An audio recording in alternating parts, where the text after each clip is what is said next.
What's going on, everybody? We got Austin here. Just finished day 2 in Mats. He went undefeated in Swiss day 1. Bubbled on day 2, sadly.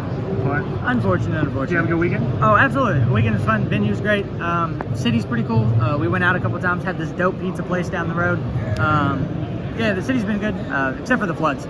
Yeah, we're like it's been fighting rough for our life, but yeah, no, been cool. You know, going undefeated with this deck. It's definitely something nobody really thought of. Nobody really saw it doing as well. So it was a good event. What'd you play? Absolutely, I played Manadome. Manadome, as we like to call it back home, because the deck is very mid. Doesn't do anything better than any other deck in the format. It spends 2 cards to do what every other deck can do with 1. But it's cool, and I like synchro summoning, and it allows me to do it. So, start off, you got the boy. This is the whole linchpin of the deck. Starfrost, he's like key. So, 3 of those. And now we're on the Manadome cards. So we got Rumheart. And then 3 of his best friend, his little ornament, Christmas ornament, Meek. You gotta max out on all of these. No Fearless. Meek is the only one that you really want to see. Fearless doesn't do anything. And drawing this deck like would lose if it draws too many of like the little guys, because like they can't pop themselves, they can't do anything by themselves. So like I just stuck to strictly 3 of them, and it like paid off. I never felt like I needed when I needed to see them, I would get to them. Every card in the deck is searchable, like with this. So and then this is pretty standard for any Manadome deck you're gonna see. This is where like it kind of switches up.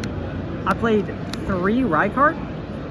So my theory on 3 of this was it's a 15/21, so it has synergy with the rest of the deck. This one is a better normal summon than Rumheart, because if they imperm Rumheart and you don't have an extender, you just pass. Like there's nothing you can do. Whereas this card at least trades with an imperm or an ash, because then you get to make Lightheart, and that gets you the field spell, which searches you Visas, which that by itself is at least a Baron. So I thought like this one is just infinitely better to normal summon. And then if you open both of them, this and Rumheart's effect allows you to special it anyway, so like it'll never conflict. There's also another reason once we get to the spells on why this comes, like this is a 3 of as well, and I'll explain that when we get there. And that's it really for like the 15/21 / Manadome stuff and the monsters. And then we had 1 elemental hero, Prisma. Honorary Visas. This is Visas number 4. This card's crazy. The deck lacks 1 card like combos, really. This is like really one of your only good 1-card combos that like gets you a decent board presence. It also acts as an extender. So this card's crazy. I wouldn't cut it. People are not playing this, and I think they're crazy. And then for some spice, we got 1 Destrudo, and then 1 Christia. So Destrudo, the combo line, like my inboard is like crazy, because like I said, this deck is called Manadome where I'm from, because like every deck can break the board, like the Apo counter trap board. The board I'm making is like you don't play the game, like it's like you're just scooping it up. So these cards facilitate that. Also, funny enough, you can hard summon Christia because the orbs are fairies, so like it comes up a decent amount. And then Destrudo allows you to do some pretty cool stuff in the extra deck. It also can modulate its level enough to help you make Baron in weird situations. So that's it for the monsters, or I'm sorry, and then the defensive monsters, I guess. It was 3 Ash, and then 3 Bell, and then those were like the defensive hand traps I played. The reason you play these is because you can normal summon them, and none of their types or attributes conflict with Visas. So if your hand is really bad, you can always normal summon a hand trap, pop it, make Visas, and at least get a Baron out of it. So it's like, yeah. Yeah, that's it for the monsters. Pretty sure it's 21 or 22. I think it's 21 now. 21 monsters in the main. And then on for spells. So you got 3 of the Peaceful Planet. I don't know why Konami decided to make this already mid-archetypes field spell counterintuitive. This card gives your Visa or your Rumheart attack, so that way you can't summon your Meek from your hand. If you Ash your opponent on their turn, or if you Bell them, and then you activate this, add Rumheart, normal it, and add Meek, you can't summon it. And I don't understand why Konami did it, but the second effect to summon the tuner back is the best one out of all of the planets. That's crazy. So this is how I'm at 3 of. And then for Manadium spells, we have 2 Abscission and 1 Imaginings. So Abscission just searches this, it's terraforming. It also has the graveyard effect, which allows you to play around Nib. You get to like banish it from the graveyard to special visas or 15-21 from hand. So like if you get nibbed in awkward spots, or they like remove your mate, like your first summon, like there's times where you get to like extend through it. This card was crazy. I originally wasn't on this. I took the counter trap out of the main deck for this one, just because my board's already crazy enough. Like if I make it, you're not playing. So this just added a little bit of consistency. And it also allows you to put cards back, which is like surprisingly crazy for this deck. Like I drew Prisma, Hero Lives one game, and I just put the Prisma back, and I was like, he cleared my board, and I was just like, cool, yeah, I'm gonna Hero Lives now. So it's like, these cards are good. And then you have the Reichphobia, the Scareclaw Field Spell, and then the Scareclaw Arrival. Both these cards are crazy, they're mandatory as well. A lot of people play more than one. I didn't want to open them. This card's not bad to open, because it's not once per turn, which like nothing in this deck really is once per turn. But this one is kind of a brick if you open it. I mean, it still like searches you any monster, so it's not a brick. But like you would much rather just draw this off or add this off of Lightheart. But I wouldn't bump them up. I would keep them at the same. And then we have 3 Hero Lives. If you're playing Prisma, obviously you know this is in here. Like I said, this is like a crazy extender. It's like a starter. It gets you a Visas in graveyard for free, like no matter what if it resolves. Baits Ash, which is crazy. Like it's like they have to Ash it because you're paying 4K and they want to feel like they did something. So crazy. And then my favorite card in the deck, and the reason I played this version, is top 64 players. 3 Shadows Light. So this card is what I think pushed the deck to be playable. So in most scenarios, this card is summoning Christia. In like 85% of my games, I summon Christia with this card at the end of my combo. Like I would either go full board and they would scoop immediately, or they would hand trap me once or twice. I would then make an Astrolaud with like a Baron on board after that, or a Dispatter, and I would just slam this and make a Christia, and then they would scoop because they like hand loop themselves for 2, and I have Christia Dispatter. Like it's, but the other, oh, sorry about that. The other crazy part about this is the deck. The reason the deck was very mid before was the Scareclaw or the Manadium engine always guaranteed you to get to the Scareclaw stuff. Like it would always get you a Visas, which would get you into the Scareclaw engine, but it didn't work it didn't work the opposite. So like the Scareclaw engine would never get you to the Manadium stuff. So if you didn't open the Field Spell or Away to It or Rumheart, you just never got to see like those cards. So with Shadows Light, if you see the Scareclaw stuff, you can Shadows Light Reichheart to summon Rumheart, which then gets you to the full Manadium engine, and you can play from there. And that's why I liked that, and that's why I played 3 Reichheart, is because if you see it with that card, it's still crazy. You can just normal summon it, activate the effect. If they interact with it, great. That's one less hand trap I have to worry about. And then I can just summon Rumheart and do like do the Manadium board from that point. And then I played 2 talents. I wanted another card to help with the cash matchup, because the cash matchup is weird. Like outing a Riseheart's kind of meh. So this card would force the Riseheart, at least out the problem. Also, a lot of the times, like if you paired these cards together, what I would do is I would get hand trapped. I would talents, look at their hand, figure out what they have. I would pick the problematic card if they had an out to it, and then I would slam this, summon Christia, and now they're on top deck mode, and I know they don't have an out for it. That's crazy. Yeah, and like that happened a lot, and that's crazy. And then for the one-ofs, you have 1 Rhoda, because it searches basically everything in your deck. 1 Called By, because Droll absolutely eats this deck alive. Also, Shifter's not fun, so we want to like stop that stuff. and then Secret Village of the Spellcasters. So this is the spice. We were trying to end on this. It was this and Christia is typically what you're trying to end on, with like Baron and Dispatter.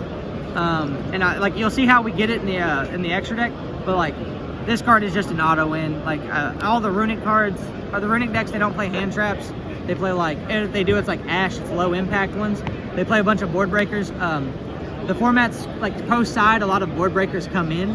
So like this card just says like, oh, you didn't like side in hand traps, side in the board breakers, well you lose now because you can't activate them.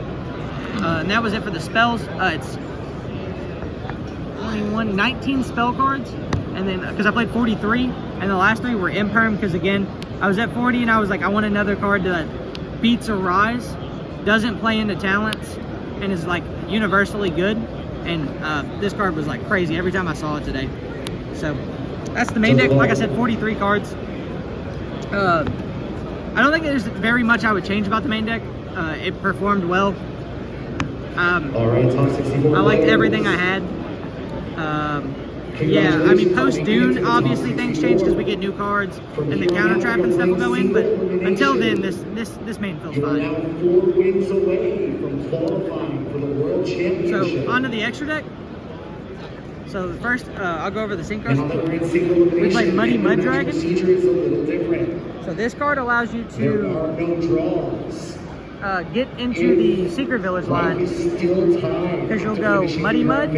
Sometimes you'll summon Albion, and then most of the time though you'll just hard summon Grand Griddle. So you'll like Muddy Mud that, and then the Lightheart away to summon Grand Griddle, and then Grand Griddle will dump Destrudo, and then you usually have Dispatter at that point, so you can always bring back the level 4, and then you just Destrudo that, make this card Ancient Fairy with the Destrudo, and then Ancient Fairy pops your field spell, and in combo you're always guaranteed to get a field spell because of the Scareclaw stuff. So you'll pop that, you'll add Secret Village, and then if you open like one of the hand traps, you can special it off Ancient Fairy, and then make a Baron, so you have Secret Village Baron, like on top of a Dispatter. So it's like, but yeah, this card I would say I would cut. It didn't come up as much as it did in testing. I would actually probably turn this into Dragoon, funny enough, because if you Dragoon, you can Shadows Light it, or you can do like some other cool stuff to get like to a Dragoon play if you need to, or the other option was Tryheart, because there's like in those lines when you make the Grand Griddle, you can summon Tryheart, and then they can't attack over it by battle, so like Cash can't beat that. Like they would have to, without spells, realistically I don't know how they out it. They probably have to like Donner pop it, and if they're Donner popping it, like, and I have other negates, yeah, I don't think Cash can out it if I make the Tryhard too. And then so that's like that little package. Like I said, this card probably would get cut, but it does come up sometimes because it's a dragon. It allows you to make Dispatter, which the deck also struggled with. The only other way was the Stardust line. But sometimes, like, you know, if that gets interrupted, or if like a Cash player rips that out, like with Unicorn, I could still make this and still make the Dispatter line. And speaking of the Stardust line, you have Stardust Assault, or Excel Stardust, I'm sorry, and then you have regular Stardust. I think this is mandatory. This is how you play around Nib most of the time. Like a lot of the time, you'll like you'll like summon this guy on like summon 5. But you'll already have another Meek on board. So you'll summon the other Meek, and that gives you 3 defense position monsters. That way when you do your Scareclaw stuff, it turns Rykard into Engage.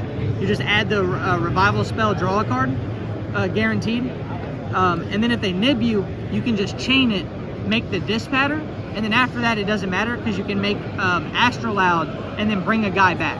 So it's like you're not really losing that much. So the Stardust is mandatory. It's like, also if they like imperm or bell this, or not bell stops it too, but like Mourner, I had a situation where it got Mournered, and then I just chained it. They wasted a hand trap, and I still get a Dispatter. So, and then for the 10s, you got Baron, Dispatter, and then Chaos Angel.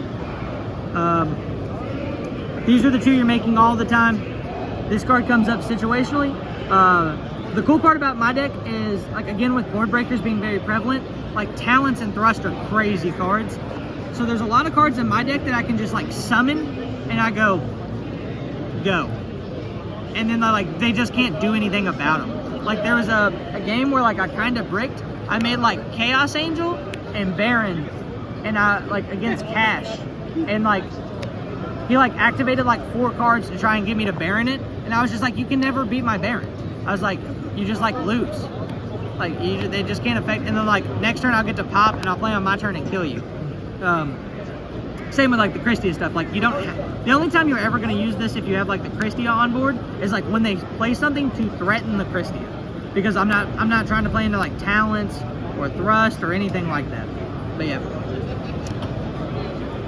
And then the links, I played 1 Lightheart just for the combo, 1 Cross Sheep again for the combo. Cross Sheep's also cool because it like the way that the combo works, you get to make your Grand Granol 32, which is crazy because if you know like it means that Unicorn can't crash with it. Yep. And so if you can't do like the Christia play, they normally could just like special Unicorn, attack into it, and then like out it. But because of Cross Sheep, it gives everything 700, so it's like 32 and they can't beat it. Apo. This card's okay. It belongs in like the Manadome category. Like I didn't make it very often. It came in up a couple times, and when I did, it was good. I made it one time before. Like if you hard draw Shadow's Light, you make this instead of the next card I'm going to show you. And he held his Ash the entire turn. I Shadows Lighted him, and he tried to Ash it, but I had this on board, so it protected it, which was cool. And then the last card is YuGiOh. So this card's dope. This is what you make if you hard open the Christia, because you can just special it out. Also, if you don't draw into the Shadows Light, you can make this with 4 and dig for 4 cards. So it's like, it's crazy. Like the combo itself, or it's not a combo, it's very fluid. But like if you play it right and your hand's good, you can draw up to 7 cards after thinning your deck. You have to put 4 of them back, but like you're just like thinning your deck out. So at that point, like hopefully you either see Christia or the spell card. And then the last 2 cards are just too vicious. This card's crazy. It's the reason I play the deck, funny enough. It's just banish 2, free 3k, pops a card, not once per turn. It's the reason you can make Christia because it's a level 8 Dark Fairy. This card's crazy. 2 is like mandatory as well. Especially if you're on the Hero Live stuff, like you have to have 2 because you'll make 1 and then you can like reveal the other one. But with the Christia stuff, typically you make 1 to trigger the Cross Sheep, you link it off, and then you make another 1 to Shadows Light it out. So, yeah. And then the last thing is the side. So for this event, I thought Runic Fur Hire Sprite was going to be a deck like that I had to prep for. Kashtira, obviously, and then Branded, I thought were going to be like the 3 big decks that I would have to run into. Didn't really run into, I didn't run into any Runic deck, which is good for me. Oh, and Labyrinth. Labyrinth was one that I was also prepping a lot for. I played a lot of Cash, played a Despia guy, played a Dinosaur guy. So the side reflects like that I was scared of back row decks. You got 3 Magnemite and 1 Druid Worm. So I didn't also want to get puppeted at all. So these are in here. These were solid. They also like game 2, they work as like pseudo extenders and combo pieces because it allows your Meek to make Dispattered because you have this card. So yeah. Pankratops. Pankratops is crazy. This card like plays really well into the cash boards. Rise Heart's really the only card you actually care about. So you'll just like summon it. They'll be like, yeah, you'll like